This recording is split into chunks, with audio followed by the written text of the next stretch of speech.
To test our bank account, we're going to create a new class file. So I'm going to go to the bank account package or chapter 3 package, whichever one you're working in. New class, and we'll call this one bank account tester. And we do need a main method here. Click finish. And since bank account is in the same package, we don't need to import the bank account class. It'll be accessible, no problem, just as it is. So what we do first is we create a new bank account. So bank account savings equals new bank account. Okay, ask yourself this question. What is the balance in the savings account? I'll wait a second for your answer. Just kind of think it over in your head. What should the balance be? How much money is in the savings account? Correct answer is 0, because we used the default constructor, which set the bank account balance to 0. Let's create a second bank account.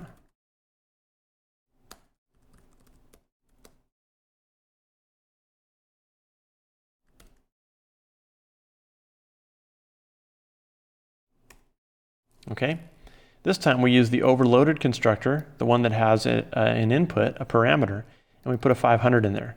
So the balance for the checking should be $500. Okay, we'll test that later. All right, so we're going to deposit into the savings, and we'll take a withdraw from the checking, and then we'll get the balance of both of them.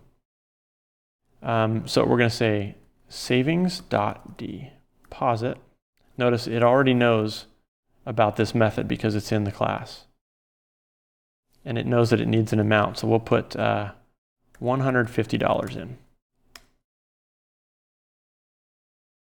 Checking.withdrawal, or withdraw, it needs amount, and let's do 150 as well. So this would simulate kind of taking money from your checking account and moving it over to your savings account. And now we need to get the balance on both accounts, okay? So, maybe what we'll do is we'll check the balance before we do the transaction, and then we'll check it again afterwards. So we'll say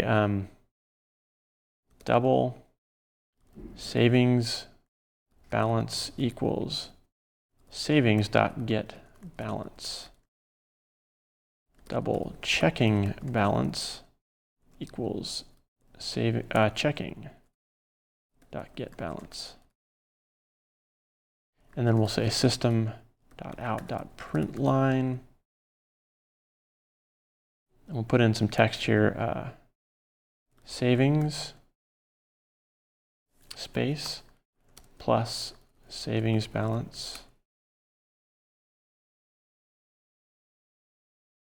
Just copy that there.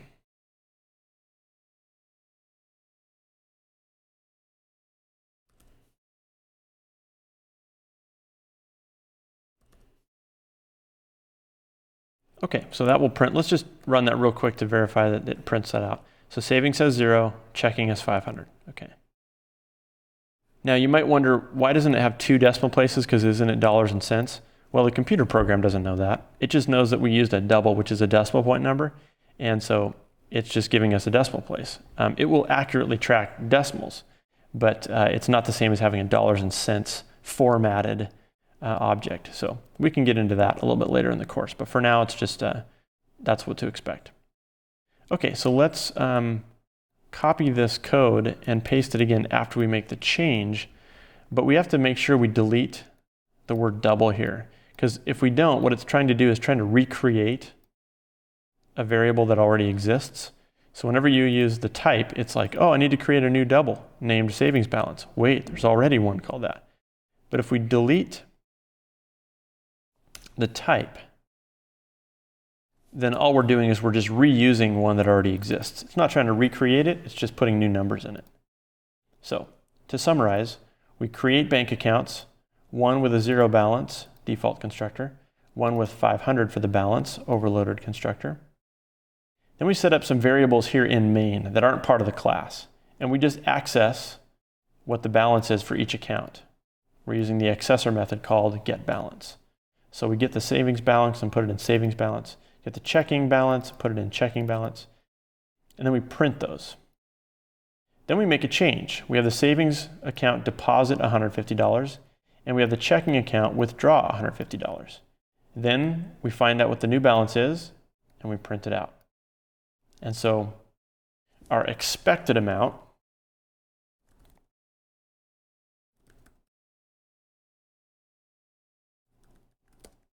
is 150 for savings,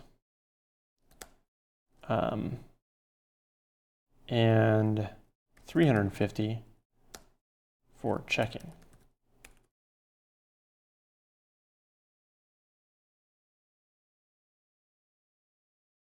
Okay, let's run and see how we did. Okay, so here's our initial balance, 0 and 500. Here's after the change, 150 in savings, 350 in checking.